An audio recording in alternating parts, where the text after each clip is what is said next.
How to deal with other people's energies. Keep watching.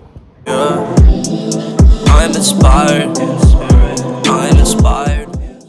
Hey there guys, how's it going? My name is Sumit Chatterjee from the Flow Zone Academy, and I'm a flow state coach, which means that I help you feel better and perform better. In this video today, I'm talking about how to deal with other people's energies. Now, I got a video and a comment on my Satori video, which seems to be one of my most popular videos, and the question was that you felt like you had achieved something, like you had unlocked something, and you're feeling other people's energies. Now you're also getting dizziness and basically signs of ascension flu, right? Like this idea that you can feel every single one of your chakras, you're meditating, but you're also getting pain in the root chakra, as well as, finding it difficult to ascend, essentially, right? Be able to get to that next level. After Satori, the seed has got to be cultivated, right? So how do you unblock these stuck energies? The first thing that I would say is start to explore motion and movement, okay? Motion and movement is going to slowly start to release any pent-up energy that's already there. Things like Qigong, yoga, bioenergetics, these kinds of things will release any trapped energy in your body. So mental and emotional distress is one of the reasons why we get back pain, lower back pain specifically, right? Fatigue. So honestly, that is a sign to rest and heal. When you're taking rest, make sure that you rest fully.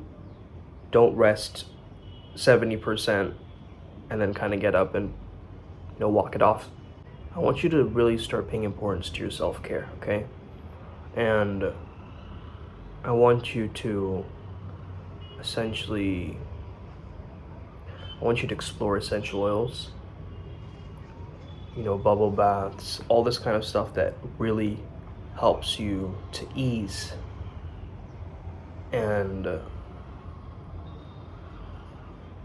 it's also important to, of course, not just meditate, but to meditate with a solution in mind, meaning you want to get really clear about which energies and which chakras are blocked, and then ask yourself what your body needs in order to heal. Actually speak and communicate with your body, because it knows the answers, it knows what to do to heal. You just have to stay present with your body and ask it, what does it need right now in order to fully heal? Okay? This is a great question because your body's going to give you some very strange things. It's not going to give you the most conventional answers, okay, at times.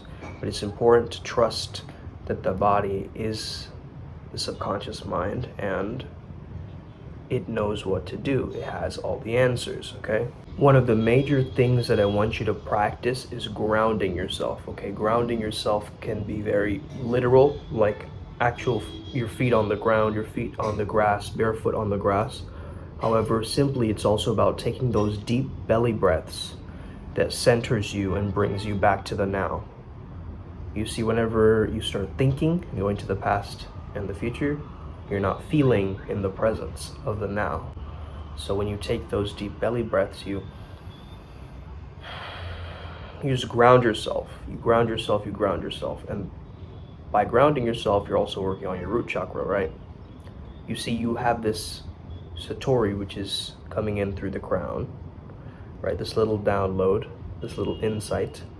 And it might be going like this, causing certain symptoms, moving through your body. Now it's reached that point of stuckness, maybe at the bottom of your spine, right? So now you want to basically either take that energy and liberate it so you can bring it back up again, or you've got to do the work to actually keep it down and heal it and ground so that you can manifest with that energy, okay? So there's a manifestation that's on the brink waiting to happen, but it hasn't happened yet, okay? So with this energy, you're going to have to implement on the thing that you wish to manifest, the thing that you're most wanting to do but not leaning into yet.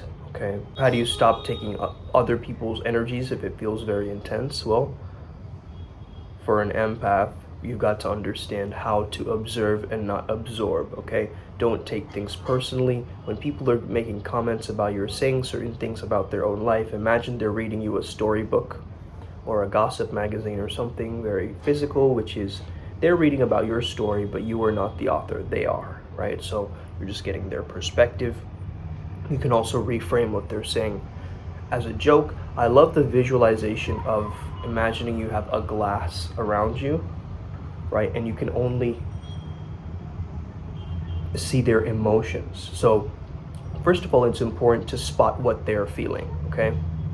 So you can differentiate that this is not me, actually, because what do a lot of empaths do, right? They get a lot of thoughts, and then that might also be other people's thoughts, right? Other people's feelings. So if you're having a great day and suddenly you start to feel angry, you know, it's not always you. You have to really observe, like, what am I feeling? I'm feeling anger. You know, who was I in contact with? Really start to get to the bottom of, you know, what you're feeling and what the emotion actually is. Once you label it, you have power over it, right? The next thing is imagining that you have a glass, kind of like a box around you, like a glass force field around you that no negative energy can pierce through that. Some people imagine a white light.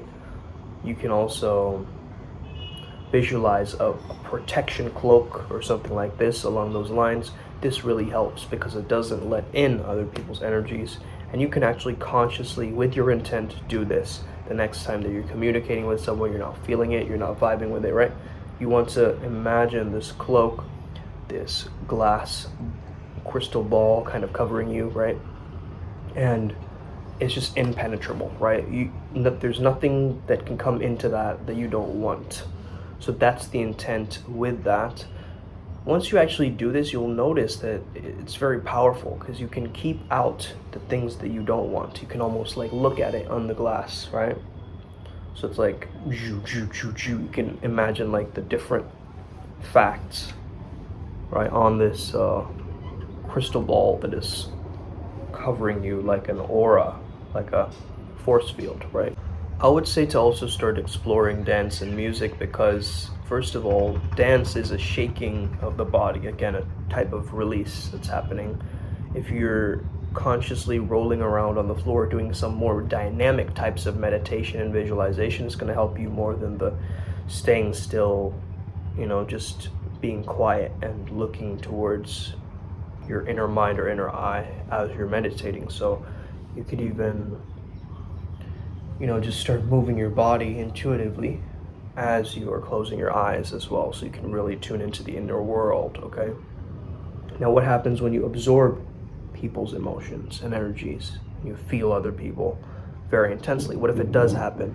I love this visualization of you imagine that your emotions are like little leaves in a stream of water, right? Like a river, and it's slowly going down the river, and it's escaping through your periphery and it's going away. There's another river on this side, it's going away. Another leaf, another leaf, another leaf, until you get to a certain level of neutrality. Once you're at neutrality, you have the power to then be the person who can hop into these different roles, right? And really start to heal yourself on a different level. You see, people don't hear music, they feel music, right? People aren't hearing you, they're feeling you. This is something that I got from my mentor yesterday. So very, very important factoid. Understand that you are in charge of your feelings, okay? Also, from what you've told me and the electricity that you're feeling, there's clearly a Kundalini energy that's being set off. Now, of course, this isn't scientifically proven, but I've felt this energy within myself. There's a lot of different things you could do here, but I think Kundalini Yoga is also a very great practice for you, as well as you getting more present with the body. I want you to invest in one of these. Okay? It's a massage chair. Now, when you have a massage chair, what's so beneficial about it is that you're actually raising a lot of that energy up, or it's pushing it down. So there are certain points in the body that are going to release stressful emotions, okay? These are what you'd call acupuncture points, right? However, there are places where you can actually tap on the body and massage, actually.